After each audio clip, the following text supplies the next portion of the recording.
ओम करालभद्रं घोरं मुक्तकेशी चतुर्भुजं कालिकं दक्षिणं दिव्यं मुन्नमाला विभूषितं जयंती मंगला काली भद्र काली कपालिनी दुर्गा शिवा क्षमादात्री स्वाहा सदा नमस्तुते काली काली महाकाली काली के पाप हारिणी धर्मार्थ मोक्षते देवी नारायणी नमस्तुते। বিষ রাশি বিষ লগ্ন যাদের জাতক জাতিকা আছেন তাদের জন্য সংক্ষিপ্ত ফলাদেশ আগামী এপ্রিল মাস কেমন যেতে পারে মোটের ওপর।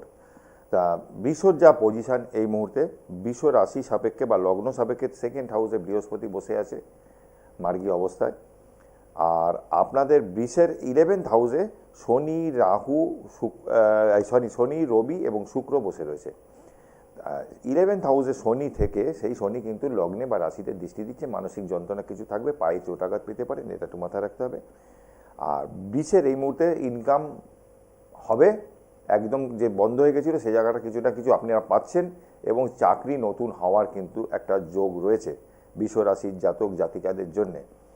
আচ্ছা, বিষ রাশির দ্বিতীয় বৃহস্পতি 2, 3, 4, 5, 6, 7, 8, 9, 10, হ্যাঁ এইটা চাকরির একটা ভালো কানেকশান।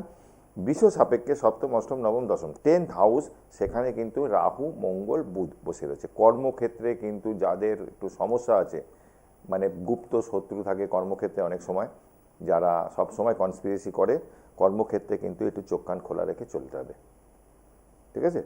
অন্তত আপনার মঙ্গল যতক্ষণ না মিনে যাচ্ছে, মঙ্গল 3 তারিখে চলে যাবে, এপ্রিলের 3 তারিখে মিনে যাবে, যতক্ষণ এই রাহু মঙ্গল যোগটা খুব খারাপ যোগ, এখানে এইটা সাবধান করে দিলাম। আর নিয়মিত যারা চাকরির জন্য চেষ্টা করছেন তারা সূর্য প্রণাম যেরকম করবেন, পাশাপাশি কর্পূর গুঁড়ো একটু জলে ফেলে নিয়মিত জলে স্নানটা করুন।